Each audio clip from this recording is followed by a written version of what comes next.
बुलड़ी शाह करीम में 8 मार्च ते यार मोहम्मद बेकरी तां गिरफ़्तार थियल मोहम्मद उर्स कैर जे जबरी गिरफ़्तारी ख़िलाफ़ बुलड़ी शाह करीम में शहरनि शटर बंद हड़ताल कराए बेकरी खां एहतजाजी रैली कढी हिते शहीद बिलू पंवर चौक ते मुज़ाहिरो कयो आहे। बाबा असां इतिहाद कयो आहे उर्स कैर जी गिरफ़्तारी जबरी जेको नाजाइज़ी करे हितां दुकान तां उनखे खणी विया आहिनि।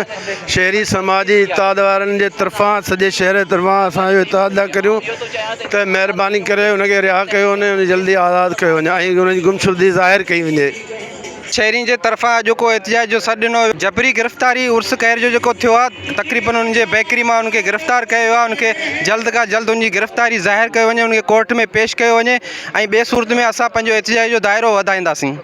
असांजो मुतालबो आहे त मोहम्मद उर्स कैर खे आज़ादु कयो वञे। पंहिंजे दुकान ते कारोबार करे रहियो त ज़ोरी ज़बरदस्ती हुनखे माना खणी विया, न को वजह को नशा, ज़ोरी ज़बरदस्ती हुनखे खणी विया। असांजो मुतालबो आहे त महिरबानी करे उनखे कोर्ट में पेश कनि या त को चार्ज हणनि जी ख़बर पए ऐं जेकॾहिं न त असीं पंहिंजे एहतजाज जो दाइरो अञा वधाईंदासीं।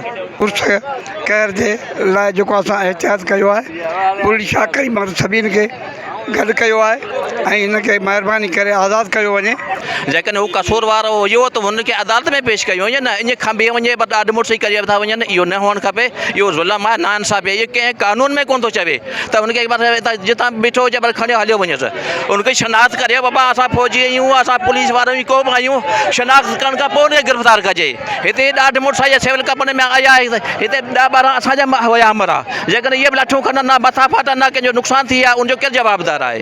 इहो नाइंसाफ़ी आहे, ज़ुल्म आहे, नाइंसाफ़ी आहे। हिनखे आज़ादु कयो वञे। हिन जे वालिदैन ॾाढा तंग लॻा पिया आहिनि, परेशान लॻा पिया आहिनि। हाणे ख़बर न आहे कहिड़ी जॻह ते कहिड़ी लोकेशन ते आहे। हिनखे आज़ादु कयो वञे, ना ही कसूर आहे ना कुझु आहे। उस्मान पंवर, KTN न्यूज़, बुलड़ी शाह करीम।